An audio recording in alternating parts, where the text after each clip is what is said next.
Dave, good. What did you just do? Thanks. That's an ambush. It was more than an ambush. It was, yeah, but anyway.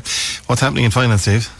Well, we have quite a few questions in this morning from listeners, Keith. The first one is in relation to somebody who has money on deposit since the downturn started, and they're very cautious and we're wondering about the stability of the banks at the time.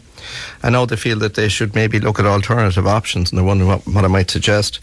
The reality of it is that I suppose so many people were extremely cautious during the downturn, and we're still in the downturn, but worried about the security of their money and deposit in the banks. And in a lot of cases, and I'm not reflecting on this listener's attitude, but you know, there were people out there, and I'm not saying that I have a crystal ball. If I was, I probably would be sitting on a beach in the Caribbean somewhere.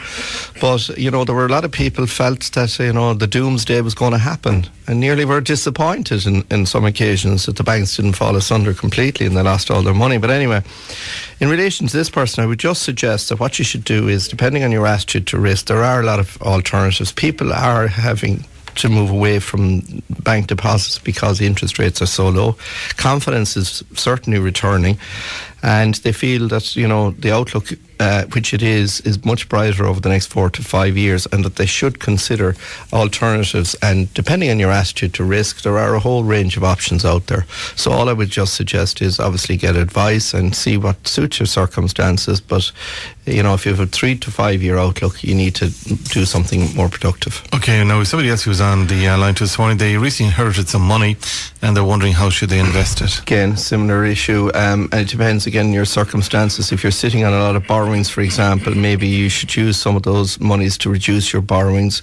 If your income is such that it's quite low, well then obviously, and you might be dependent on this money, well then that restricts what your options are. It very much depends on what your personal circumstances are financially, as to what your options are, because you know, you may or may not be in a position to invest that money.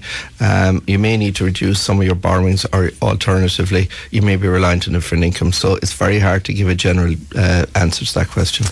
Somebody else on the line here wants to know in relation to a policy in relation to education for the children in the future. I've got a 2 and a 5 year old and I want to be prepared. Are they still being sold? Look, there are savings policies out there sold by the life insurance companies, and there are a variety of options available.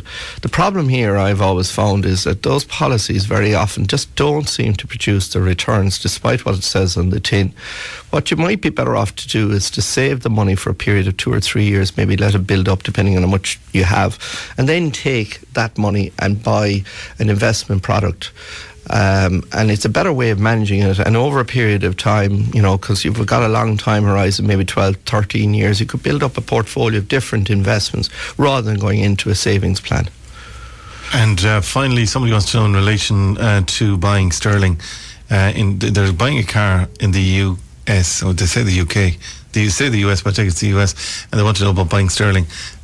Is it the correct time to buy sterling now? I can wait for a few weeks. Do you reckon will it go up or down? I don't think there's going to be any much great change in sterling one way or the other in the short term. So, you know, you have a need to move the money over to the UK to get it, buy this car, and you know, you might get minor fluctuations, but you know, you can win, you can lose in these things.